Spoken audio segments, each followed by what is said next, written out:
नमस्कार, आप देख रहे हैं आरजे भारत न्यूज 7 और मैं हूं आपके साथ श्वेता। तो चलिए रुक करते हैं आज की प्रमुख और बड़ी खबर पर।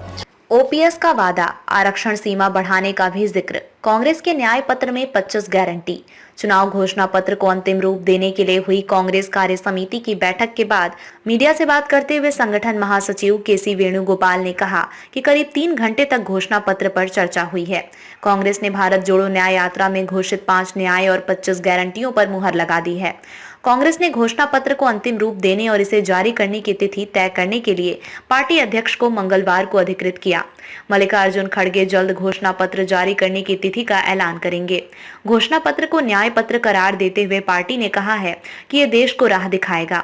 उन्होंने ये भी दावा किया कि भाजपा की गारंटियों का हश्र 2004 के इंडिया शाइनिंग जैसा ही होगा। आपको बता दें कि बीजेपी अटल बिहारी वाजपेयी के नेतृत्व में इसी नारे के साथ मैदान में उतरी थी। उस चुनाव में बीजेपी को हार का सामना करना पड़ा था। कांग्रेस वर्किंग कमेटी (CWC) ने पार्टी के घोषणा पत्र पर 3 घंटे से अधिक समय तक चर्चा की।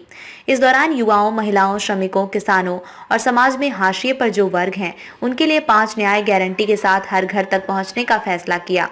सूत्रों ने कहा कि घोषणा पत्र में पुरानी पेंशन योजना को लागू करने और संवैधानिक संस्थानों की स्वतंत्रता सुनिश्चित करने के लिए कानून बनाने का वादा किया गया है। आपको बता दें, कांग्रेस पार्टी सहित तमाम विपक्षी दलों का आरोप है कि बीजेपी केंद्रीय जांच एजेंसियों के दुरुपयोग करती है। इससे रोकने के लिए एक कानून बनाने का वादा भी किया गया है। पार्टी नेता केसी वेणुगोपाल ने कहा कि हमारी 5 गारंटी इस चुनाव में गेम चेंजर साबित होने वाली हैं। बढ़ती नफरत पर चिंता। घोषणा पत्र समिति के अध्यक्ष पी चिदंबरम ने 43 पेज के इस दस्तावेज को पढ़कर सुनाया। इसके बाद सदस्यों ने अपनी राय रखी। सूत्रों के मुताबिक कई सदस्यों ने देश में हालात और बढ़ती नफरत पर चिंता जताते हुए नफरत फैलाने वाले लोगों पर सख्त कार्यवाही के वादे का सुझाव दिया। इसके साथ संस्थाओं की निष्पक्षता का मुद्दा भी उठा। इसे रोकने के उपायों पर भी चर्चा हुई। राष्ट्रव्यापी ओपीएस। केंद्र सरकार की राज्यों के साथ रिश्ते को बेहतर बनाने के साथ CWC में जांच एजेंसियों का दुरुपयोग रोकने के लिए जरूरी कानून बनाने का भी सुझाव आया। पार्टी राष्ट्रव्यापी ओल्ड पेंशन योजना लागू करने के साथ संविधान संशोधन कर SC, ST, OBC के लिए आरक्षण के लिए 50% की सीमा खत्म करने का भी वादा करने की तैयारी कर रही है। लद्दाख को विशेष दर्जा। पार्टी सूत्रों का कहना है कि कांग्रेस न्याय पत्र में जम्मू कश्मीर को पूर्ण राज्य का दर्जा देने के वादे के साथ लद्दाख को विशेष दर्जा देने का वादा कर सकती है। इसके साथ पार्टी अल्पसंख्यकों के विकास के लिए सच्चर समिति की सिफारिशों को लागू करने वादा करने की भी तैयारी कर रही है।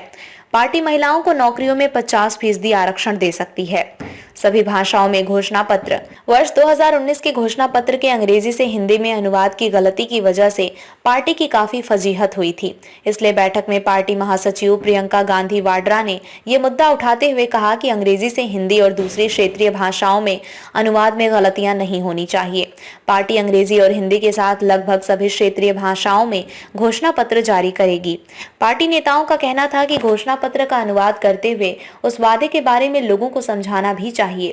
इसके लिए अनुवाद की जिम्मेदारी राजनीतिक लोगों को सौंपने पर भी चर्चा हुई। यात्रा की प्रशंसा। कांग्रेस कार्य समिति की बैठक में राहुल गांधी की अगुवाई में भारत जोड़ो न्याय यात्रा की सफलता पर भी चर्चा हुई। सूत्रों का कहना है कि CWC ने प्रस्ताव पारित कर न्याय यात्रा और इसके जरिए दिए संदेश की तारीफ की है। न्याय यात्रा के दौरान राहुल गांधी ने 63 दिन में 6500 किलोमीटर की यात्रा की है। इस दौरान उन्होंने विभिन्न राज्यों में 17 जनसभाओं को संबोधित किया है। वादे पूरे करती है पार्टी। कांग्रेस महासचिव केसी वेणुगोपाल ने कहा कि पार्टी चुनाव में जो वादे करती है उन्हें तय समय के अंदर पूरा करती है। उन्होंने कहा कि कर्नाटक और तेलंगाना में पार्टी ने जो वादे किए थे उन सभी को पूरा किया गया है। भाजपा पर गारंटी शब्द चुराने का आरोप लगाते हुए उन्होंने कहा कि सबसे पहले राहुल गांधी ने कर्नाटक चुनाव प्रचार के दौरान गारंटी शब्द इस्तेमाल किया था। चुनावी बॉन्ड के मुद्दे को जोर शोर से उठाएं। कांग्रेस कार्य समिति की बैठक में कई सदस्यों ने चुनावी बॉन्ड का मुद्दा उठाया। पार्टी के एक वरिष्ठ नेता ने कहा कि राहुल गांधी ने चुनावी बॉन्ड को बड़ा घोटाला करार देते हुए पार्टी नेताओं को इस मुद्दे को पूरे जोर शोर उठाने की हिदायत दी। उन्होंने कहा कि हमें लोगों को बॉन्ड की सच्चाई बतानी होगी कि भाजपा ने किस तरह भ्रष्टाचार किया है। खबरों में अब तक के लिए बस इतना ही। फिर होगी आपसे मुलाकात ऐसी किसी बड़ी और खास खबर के साथ। तब तक के लिए नमस्कार और देखते रहिए आरजे भारत न्यूज 7।